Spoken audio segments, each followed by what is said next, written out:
ang kapatid na Edwil Sabala. Ka Edwil, magandang umaga po. Magandang umaga po, Ka Nelson. Apo. Ito pong pagdagsa ng mga tao sa White Plains, sa Quezon City, at meron ding nakita dyan sa Liwasang Bonifacio, ang iba po inatanong na sila daw po pala ay miyembro ng Iglesia ni Cristo. Ano po bang dahilan? Bakit nagtungo doon ang ilan nating kababayan at kasama ang mga miyembro ng INC? Magandang katanungan po at dala-dala ko nga po ang statement na nais kong basahin ngayon sa mga nanonood sa atin. Narito po ang statement ng Iglesia ni Cristo. Hindi tutol ang Iglesia ni Cristo sa pagpapatupad ng batas, pero tutol kami sa pagbaluktot sa batas, lalo na kung ang layunin ay para pagtakpan ang katiwalian. Gaya ng alam ng marami, si Senator Dante Marcoleta ay nanguna sa pag-iimbestiga sa isa sa pinakamalaking pandarambong na naganap sa ating kasaysayan. Sinimulan niya ito nang siya pa ang chairman ng Blue Ribbon Committee ng Senado.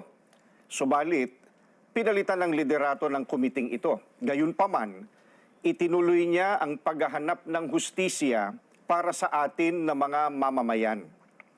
Ang ipinagtataka namin ay kung bakit siya na nagsusulong sa pag-expose ng mga sangkot sa napakalaking pagnanakaw sa Pilipinas ang kakasuhan at ipakukulong sa halip na ang mga na-expose.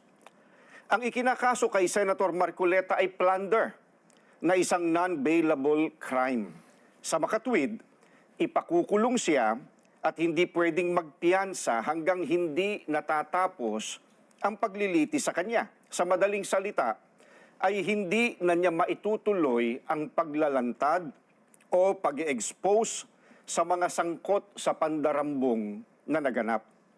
Pero, paanong naging plunder ang pagtanggap ng campaign donation o campaign contribution? Hindi naman galing sa kabangyaman ng Pilipinas ang tinanggap niyang donation mula sa mga sumuporta sa kanyang pagkandidato bilang senador.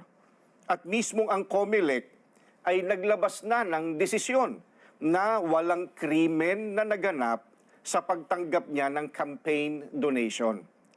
Sinusuportahan ng Iglesia ni Cristo ang itinataguyod ni Senator Marcoleta dahil ito rin ang posisyon namin.